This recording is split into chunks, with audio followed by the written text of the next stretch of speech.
Hello, everyone. Thank you guys so much for being a part of this conversation. As you guys know, addiction and mental health, that's my jam, that's my space.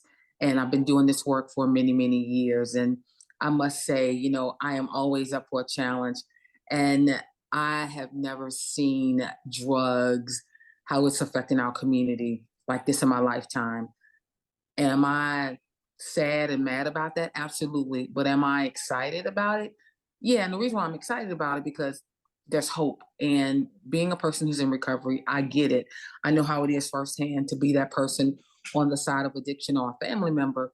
But also as a clergy and a person who does this work, the calls that I get is, they never get old. And we have an amazing group of peers who go out on the street every day who work with law enforcement.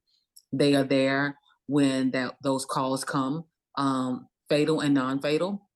We're there to offer resources and hope and to encourage that person to get into treatment, and because we want them to live so they can live their best life, and we know that recovery is real. The other thing that we're starting now that I'm super excited about is that we'll be able to go into hospitals, and when a person is there, we'll be able to be there in the emergency room and also talk to them about our lived experience, and also getting the help that they need and giving them credible resources in our community. So as I was, looking at how this affects so many people in our community, a lot of times because of stigma, I don't know, because people think it's a moral issue. I'm still tripping about that. That is just another addict. Like I say, it could be somebody's family member. And I hope it's never yours. And I hope this is a problem that you don't have to, see firsthand. But let me just tell you this, it is a problem that is affecting you. It is affecting our community at large.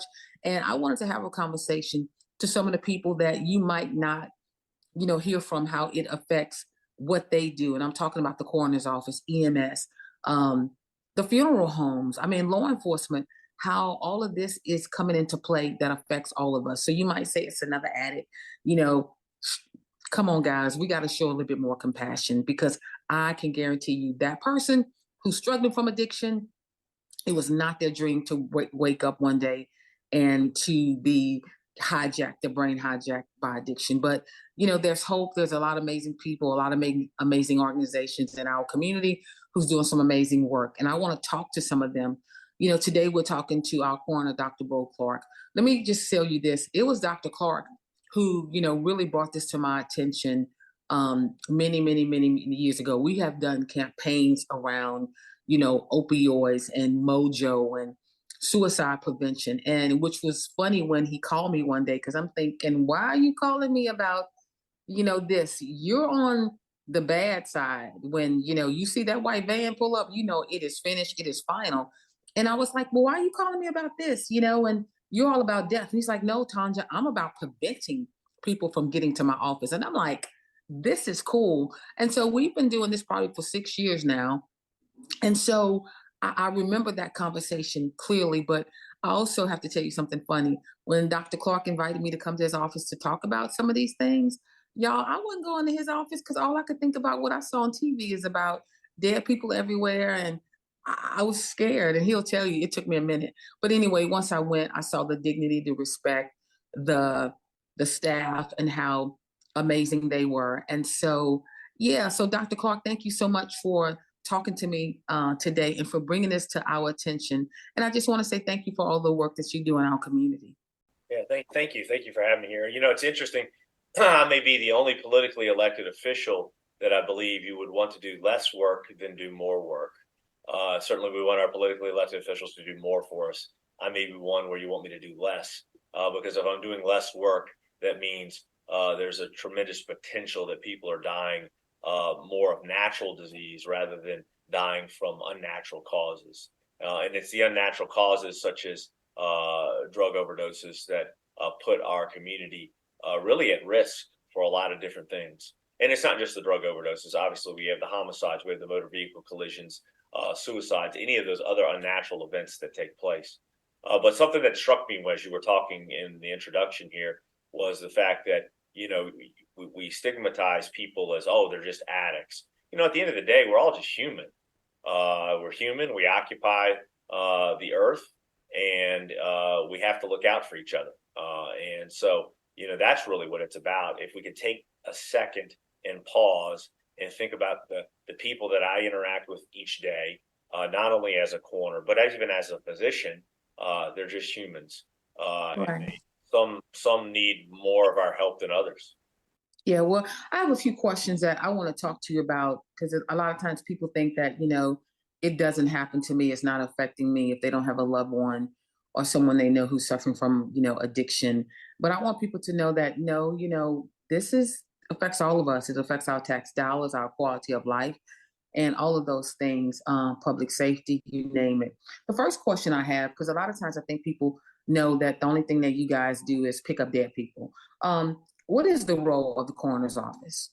So we have the jurisdiction we're talking about today is our death jurisdiction, and we are charged in the law with determining the cause and manner of someone's death. But specifically, we're charged to look into the world of unnatural deaths, those that may have the potential for being criminal, and that's really the true calling and role of the coroner. It's part of the criminal justice system.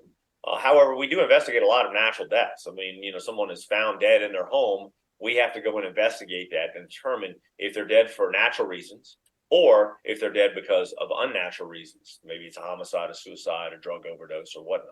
And so we spend a vast majority of our time trying to differentiate between the two groups of deaths that we really deal with. Obviously, if it's an unnatural death, then we're really tasked with gathering forensic evidence because there may be the potential of a criminal case.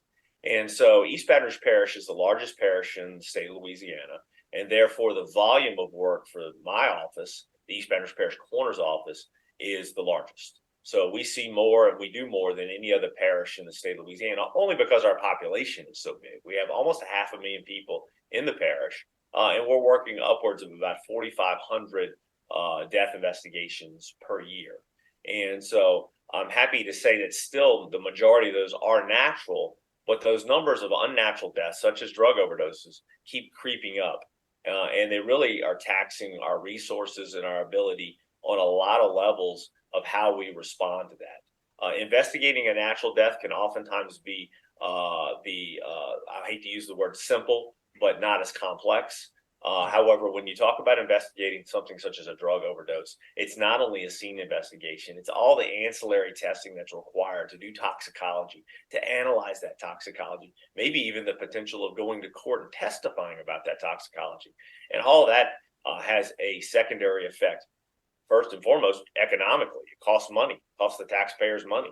But it also, you think about the price that is held, what I call the direct price, the price to the family that's involved with their loved one suffering from an overdose. So You you know, think about the cost, you have the indirect cost and the direct cost to two sides of the equation. yeah, and I guess that's something, later I would love to know how much, it is costing the taxpayers, or all of us when there's now an increase in drug overdoses um that we're paying for, so maybe that's a question or something I'd like to ask on another day. You can get that information to me. Well, But it's a real easy answer if you just okay. think the toxicology in itself, just the test, drawing blood and urine and sending it to the lab for an evaluation is about $485. Okay, A and so person? $485. A So we have person. to do that on both known overdoses and ones that might be presumed overdoses. So at the end of the day, when you look at my statistics and we say last year we had 289 overdoses, we did way much more tox than 289 cases because there were a lot of cases that we had to say, this could be an overdose. We have to rule it out. And of course, we do that by toxicology. So you're looking at a $500 toxicology, and that's just the blood test. That doesn't count for the scene investigation, doesn't count for the investigators that go out there, the analysis of everything, and the potential, criminal justice side of things. That's just doing the blood test. So 500 easily times 500 is a basic number just for toxicology. So what does that cost come from? Who pays that? The taxpayers, the Okay. taxpayers. So So the I'm tax. charged with conducting that investigation, and the taxpayers are responsible for funding the office. Okay. Huh. Interesting. So, and look, I didn't know. Unfortunately, I've had many family members die of natural causes, and had no idea that the coroner's office had to come out and we would just say pronounce that person deceased. my grandmother. I remember my grandmother, my dad's mom. I remember my father, who died of cancer. My grandmother died of cancer. I remember my uncle who died of a heart attack. And I remember the EMS and police having to come out. And then you guys had to come out. And then before a funeral home, the body could be released to the funeral home, you guys had to actually come and do what you needed to do. And then that body was released to the funeral home. So, how many death investigators do you have? So currently we have 9 death investigators, which sometimes or oftentimes I say is not enough, because unfortunately a lot of times our cases occur concurrently, meaning we're getting a phone call from a hospice agency about a known natural terminal illness. We're getting a phone call from a hospital where someone's died of either natural or unnatural causes. We're also getting a scene response where we have to go to someone's home or maybe a motor vehicle crash scene. And this seems to all happen simultaneously. And of course, it happens 24 hours a day. So the coroner's office isn't a Monday through Friday, 8 to 4:30 kind of job. It's one that just is continual and perpetual, and because we're based on when someone dies. And you were asking about what cases make a coroner's case. The Louisiana law is very specific. There are 13 cases or 13 criteria that will make it a coroner's case. Instead of listing all 13, the easier way I like to describe this to people is to say, well, let me tell you what's not a coroner's case. It is not a coroner's case if you die of natural causes, that you've been admitted to a hospital and you've been at that hospital greater than 24 hours. And as long as those natural causes are not related to a virulent contagious disease such as COVID or flu, or creating a public health crisis. So there are very few cases that are not coroner's cases. The vast majority of them exist for us to investigate. And some of those investigations are pretty robust, especially when you're dealing with things like drug overdoses, motor vehicle crashes, and homicides. So again, because we only see on TV, the big white vans when, there's a homicide, or, sometime when we hear about traffic accidents. So, okay, wow, that's a lot. So you guys have to go hospice, did not know that, hospitals when necessary, homes, homicides, traffic accidents, and drug overdose. Okay, that's a lot because again, okay, and suicides. Okay, wow, that's a lot, man. Okay, yeah. Again, like I said, because we only on TV, we only see you guys at certain scenes, and so that's why, even for me, this is eye opening. Um, how many people do y'all actually see in a week or a month? For us, all of these, places and spaces you just talked about. That's a lot. Yeah, so on average, I would say in a 12 to 24 hour period, you're dealing with between 10 and 20 deaths in that period. Now, I can tell you last night in the 12-hour period from 6 p.m. to 6 a.m., we had 1 death investigation. So you never know. There's an ebb and flow to it.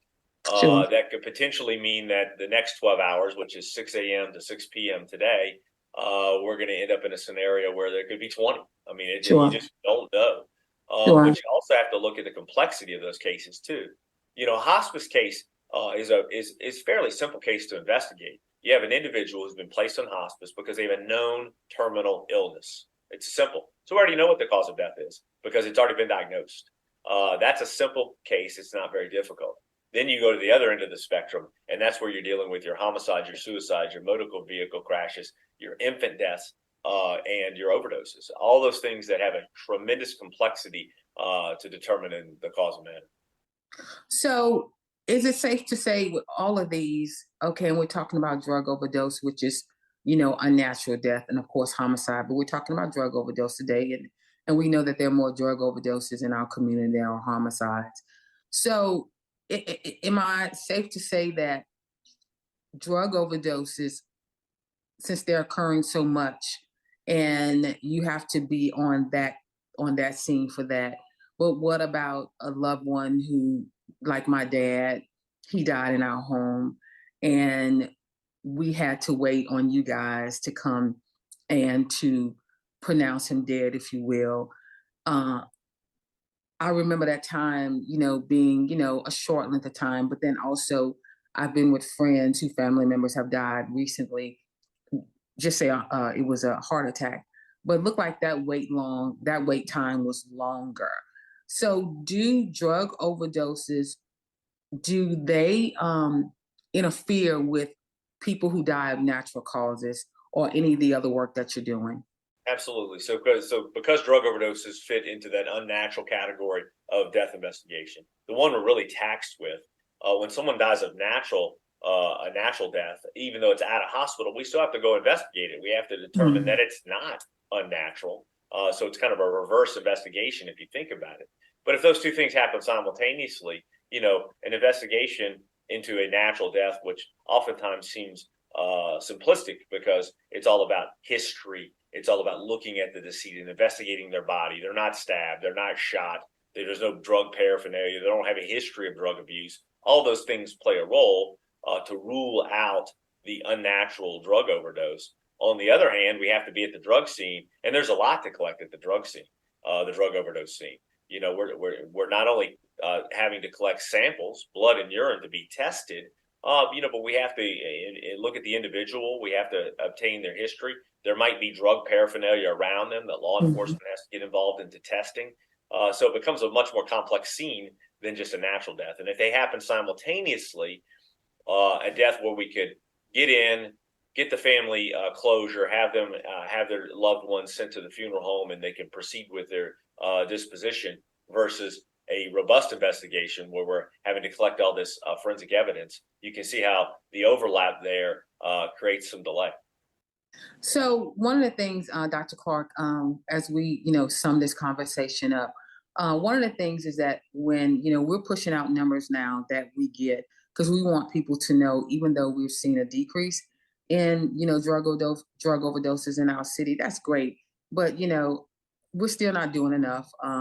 It's still sad because that's somebody's child, who just lost their life. And so, we're not satisfied at all. And we talk about the fatal, but we know there's a whole lot of non-fatals as well, and those numbers are high.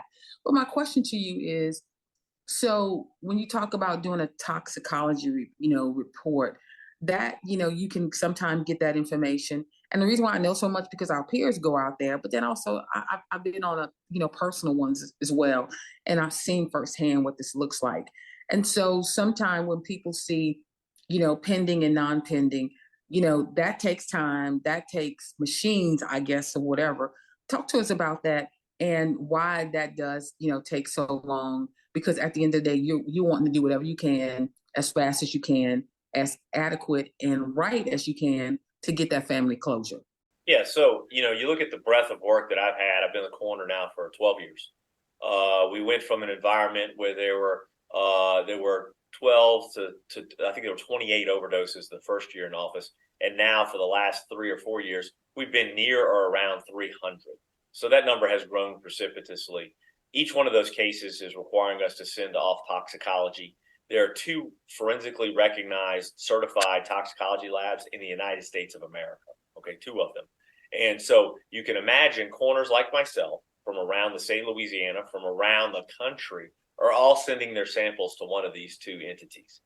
And they have to process those entities, plus whatever line of work they might do in the non-coroner world. But essentially, what they're doing is they're processing that. We used to have the ability to get our toxicology back, in 7 to 14 days. And then that creeped up because of the expanded number of people that are dying of overdose, not just in East Baton Rouge Parish, but all over the state and country. That now all of a sudden, those toxicology labs are inundated with lots and lots of samples to test. And because they're inundated, their time for turnaround has expanded, has extended.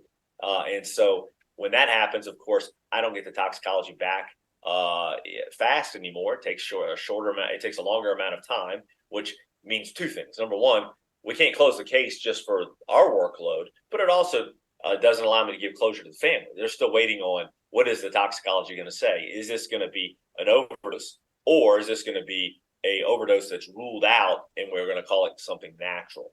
And so that's the big thing everybody's waiting on. And from a humanistic perspective, you can understand the anxiety that these family members are having the whole time while they're waiting.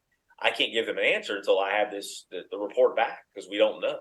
And Right. so, anything And not only that, set up yeah, is good for the family.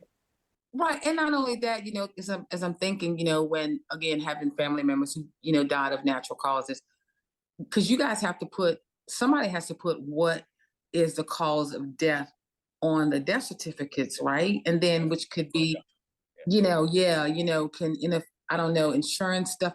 I don't know. Again, I'm just now thinking, because there's a burial death. I call it the business of burial, Yeah. and that's never easy. And waiting on that final information gives everybody closure.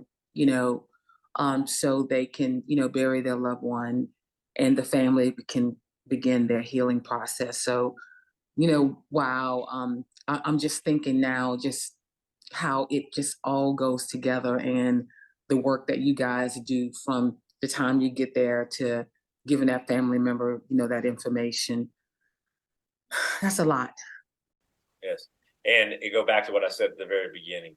We're all human, right? And so, and the people that I'm dealing with day in and day out are potentially at the worst moment of their life. They've lost. They're either the decedent or they're the loved ones of the decedent, and something tragic has happened to them. And it can be tragic even naturally, right? I mean, an unexpected, heart attack, stroke, whatever the case may be. Also, an unexpected motor vehicle collision, a homicide, suicide, or an overdose, an infant death, a little baby that's not supposed to die, dies for whatever reason. These are all huge impacts to us as humans. And so I think it's necessary for us all to take a step back and not stigmatize people into different groups, and just to remember we're all part of mankind. We're on this big ball rolling around the sun, and we need to embrace that, and give our hearts to these individuals. So my last question to you, Dr. Clark, as we conclude this conversation about how, drug overdoses is affecting all of us, not just the families or the person who is experiencing, substance use disorder. What would you say to people who are out there? And we know at the end of the day, we're always trying to address stigma. We're always trying to push resources to let people know that you're not the only one, that recovery is real. And we know that addiction affects the entire family. The ripple effect on that is no joke. But what would you tell, those in our community that say, well, you know what, that doesn't affect me. I don't have a loved one who has an issue with addiction. Um, it's just another addict. It's their fault. It's a moral issue. Um, they should be able to just pray it away or do something about it. You're a doctor as well, and you are also, do amazing lectures on mental health and addiction and things like that. So, what would you tell people in our community who say, you know what, that doesn't affect me. I shouldn't be worried about it. I'm more concerned about, how many people die, of violence. That's the thing that's, people say that's the thing that's hurting, our community, which we know there's a lot of issues that all communities have. It's just not, just Baton Rouge. But when I was looking at a report, I just came on the news, I guess 2 days ago, and they were just talking about, the decrease in people, leaving our city and our state. But, like I said, I'm not going to say it's just us. It happens in other places as well. But particular for, Baton Rouge, East Baton Rouge Parish, what would you tell people out there who think, you know what, that's not affecting me? I don't need to worry about it. I don't need to be a concern about it. That's somebody else's problem.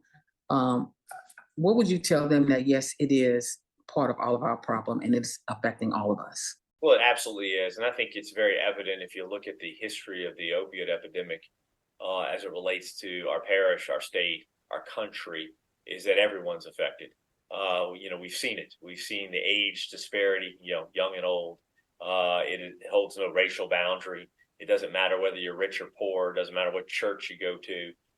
None of those things matter. It affects everybody. And because it affects everybody, I think you would be hard pressed to find people that say, you know what, I don't know anybody that's overdosed. You probably have a friend who has a family member who's suffering from addiction. You may not know it, but I guarantee you it exists out there. And at a very fundamental and baseline level, if you really believe that you don't have any involvement in the opioid epidemic whatsoever, your tax dollars are paying for it, because you're paying your tax dollars are funding this office to investigate those things. and we're charged by law to do it. And so we're going to do it, and we're going to do it the best way we know how to provide help to these families and closure. And so it goes back. I think this is affecting everybody. If you don't think homicide's affecting you, well, we know that the violent crime we're seeing in our community is directly related a lot of times to the drug culture, which has to do with the selling and buying and purchasing and distribution of narcotics. So those are intertwined. You look at the suicide rates. Suicide can be oftentimes directly related to not only major depression issues, but associated and co-occurring substance abuse issues. So all these things kind of play a role together. You might even make the extension that a lot of times people's natural diseases can be the result of years of substance abuse. If you drink a lot of alcohol every day over and over again, your liver begins to fail. And so you may not directly die as a result of alcohol poisoning, but you die from liver failure, which was directly related to drinking alcohol. So it's all connected, much like we as humans are all connected. Right. And I said that was the last question, but I promise I have one more. We always talk about, in the work that we do, the root cause. We always talk about things being a disease, meaning a disease scientifically, or a dis-ease that something else is going on, and, trauma that's been untreated or anything else. But you said something, and I want to address it, and I want to close with this, is that when we talk about, the violence in, our community and other communities, I think about, self-regulation when it comes to, violence. And, let me just be clear. All people who decide to be bad actors and take someone else's life does not mean they have a mental health diagnosis.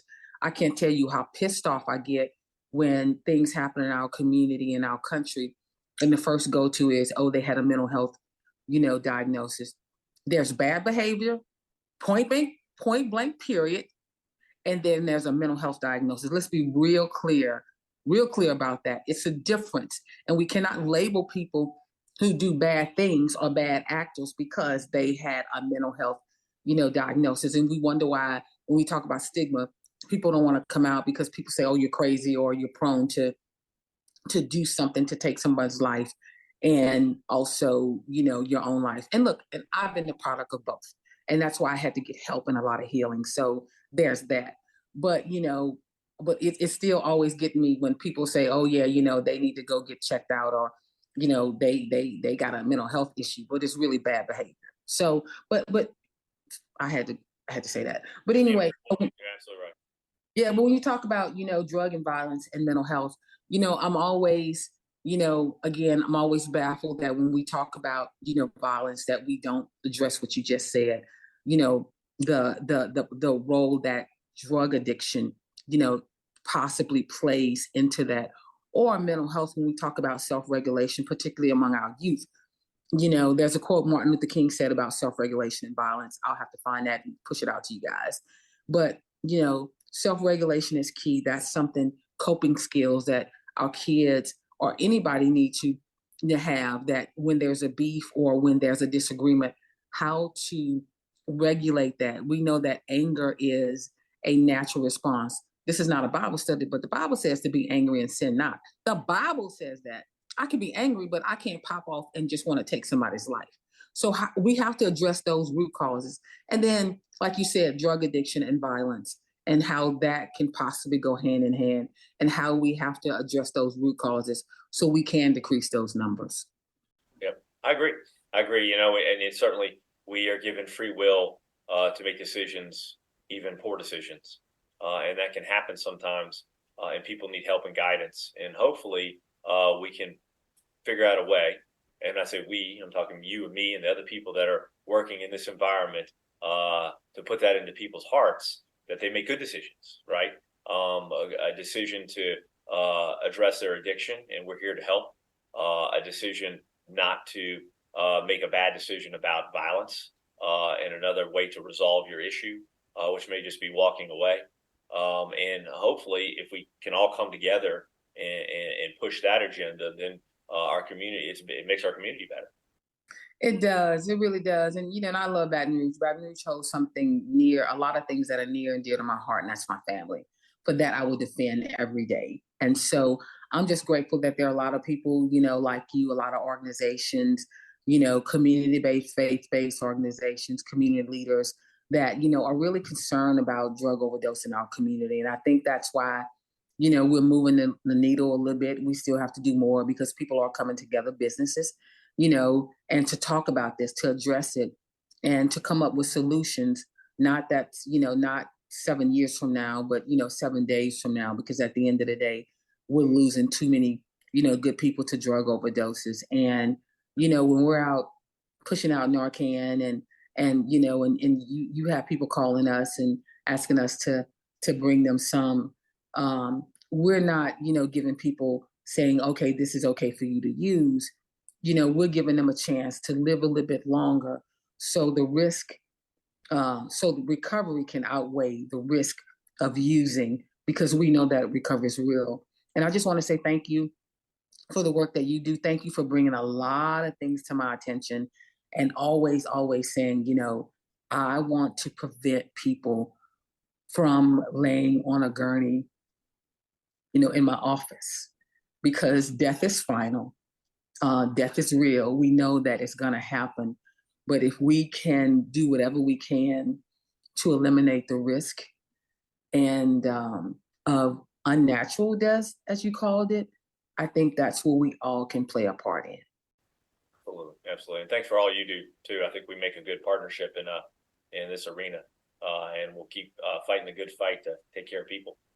Okay, last thing, Dr. Clark, if people want to learn more about what your office is doing and, numbers and stats and stuff like that, where can they go to find that information? So the first, foremost, the easiest way is to go to our website, which is ebrcorner.com. There's a news section that holds a lot of statistics. You can also read, I've done an annual report every year. As a matter of fact, the 2023 annual report will be released tomorrow. And so you'll be able to, up to date on all the data if you're into data or statistics. Of course, you can also find us on social media platforms as well. We do a lot of Facebook. Is the majority of that. We may have an Instagram page, but I don't know that we use it that often. A lot of things, it's interesting. A lot of people are in the social media arena with what they do, but unfortunately, a lot of things what I do, I can't really publish what I do. So we are very limited. If you look on any of our social media, like there's not a whole lot of posts there. Well, it's because we can't post a lot. A lot of it's very private and personal. So we try to post high level things to maybe get people's, pique people's interest in a particular topic that we can then educate them about. Well, thanks again, Dr. Clark, for your time. It's always good to see you. But let me just say this. I'd rather see you out in the public in time like these, because I ain't never trying to roll up on a white van. I'm just saying, love to see you like this. Don't ever want to see you at my house or anybody's house I know in a white van. I'm just saying. That's fair to me, too. Absolutely. Yeah. All right. Thank you so much, Dr. Clark. We appreciate all that you do. Appreciate it.